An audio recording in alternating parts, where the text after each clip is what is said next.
Our group decided to cover the Oakland teachers strike that happened earlier this year.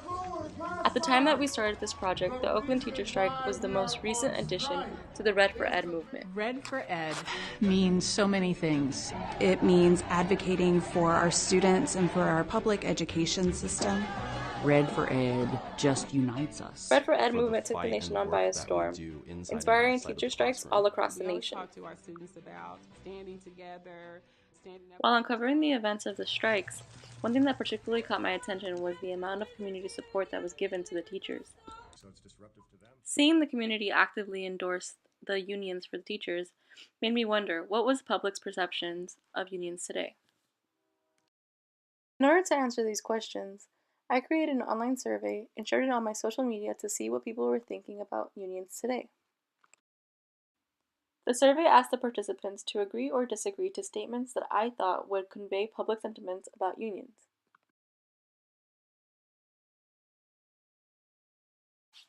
Here are the 8 questions that the survey asked.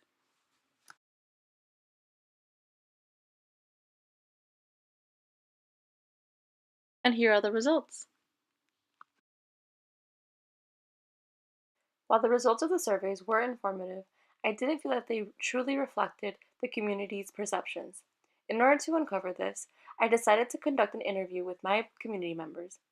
Here's what they had to say.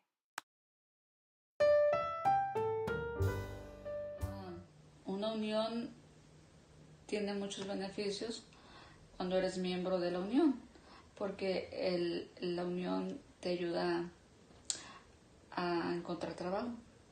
What is it? It is a group of people that get together for a certain thing. Like, I mean, I guess it could be for different things, right?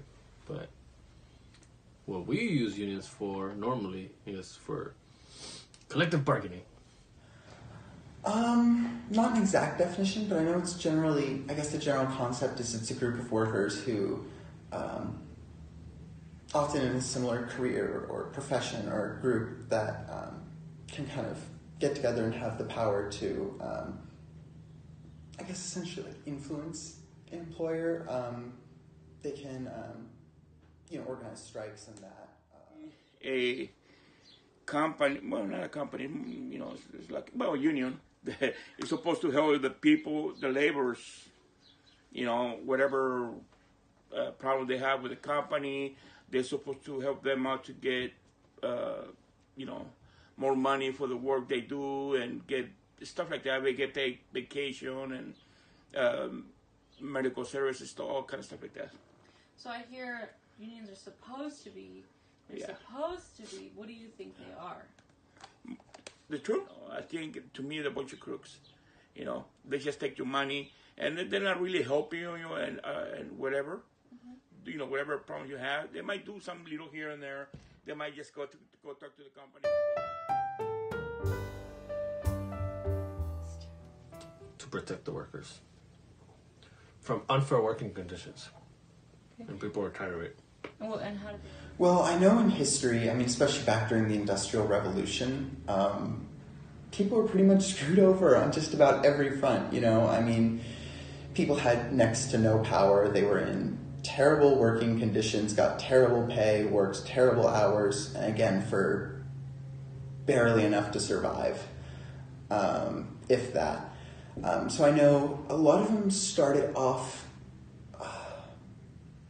with demands to essentially improve their condition in life. So I know a lot of them demanded better pay, better conditions, and I think, yeah.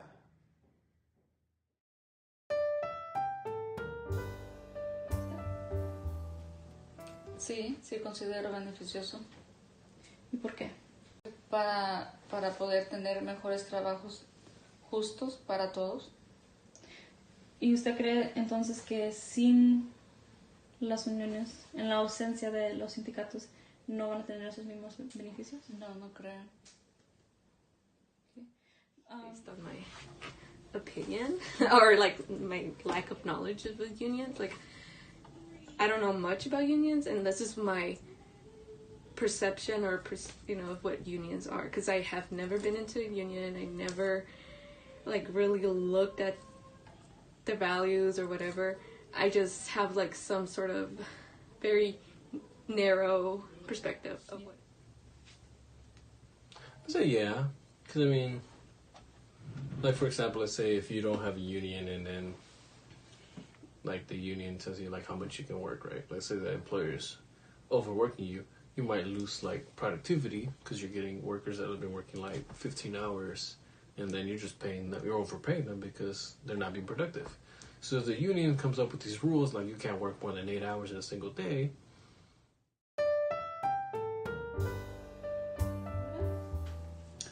Una huelga, yo nunca he asistido a una, pero creo que es como un paro de trabajo, cancela todo el trabajo cuando hay algo que quieren que les presten atención, como un aumento o algo parecido, algo que no es justo para ellos van a huelga y paran completamente el trabajo. ¿Quién son los que...? Yeah. So, for example, like in 2004, when Vons and Pavilions and Ralph's, they didn't want to ratify the contract that the union suggested. They were like, we're not going to do it. We don't like the terms. The union went on strike for 4 months, and it affected the businesses. So then eventually they caved in and they said, okay, fine, we'll ratify your contract. So funding too, or through it can be a lot of factors, right? Mm-hmm.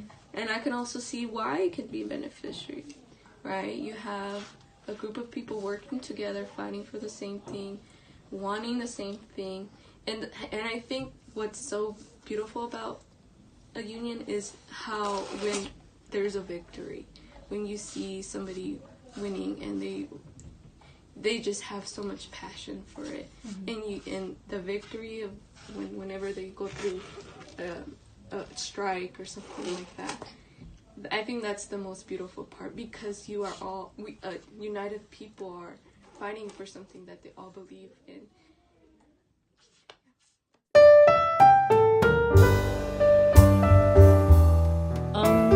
Well, for the teacher strikes, for sure, teachers are educating these kids. So parents are like, well, those are my kids. So everyone knows, like, it's kind of like, oh, these are kids. How dare you? So I feel like community feels for that. Like, we got to help these kids. So way to help these kids, you got to help the teachers. And I feel that for the BART, there was nothing really sentimental or something you could say, like, oh, something. Like, this person's like, I can care less what you're fighting for. I'm trying to get to work. Yeah. So. That's a hard question, a very complex question, because communication is one thing that schools lack. Like even just working at a school right now, the communication, we don't have that strong communication. So I think when it comes to something serious, something intense that people don't agree on, that it can. There's good to have a mediator there deciding, okay, how it's going down, hear both sides of the story. So I do think the communication part of it is needed for the union, but also they have a lot of control in their profession. It depends where you work. In these days, sometimes you don't have a choice. Mm-hmm. You know what I mean? They force you to have it. And I don't think that's right. I don't think no one should be forced on doing that. If you want to work in that company, you got to get a union. And that's forcing someone to do something they don't want. I think it should be a choice, whatever you want. Not forcing you to do it. Either you do it or not, you're out. You're not working. That's what I'm saying. That's a mafia stuff. Mm. It's like, they go to the store. Okay, we provide security for you. It's not like they're not asking. We're going to do it, pretty much.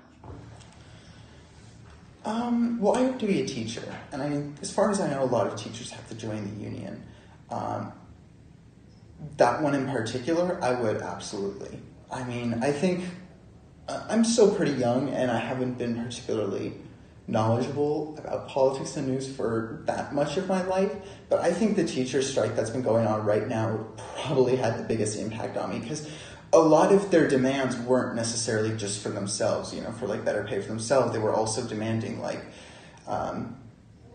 you know, better, like smaller classrooms so that it would help the students, for like a permanent nurse and psychologist to be on site for the students. So, I mean, that one in particular, it's not just demanding help or like for themselves, it's helping everyone. And I mean, I think in education in particular, it benefits everyone.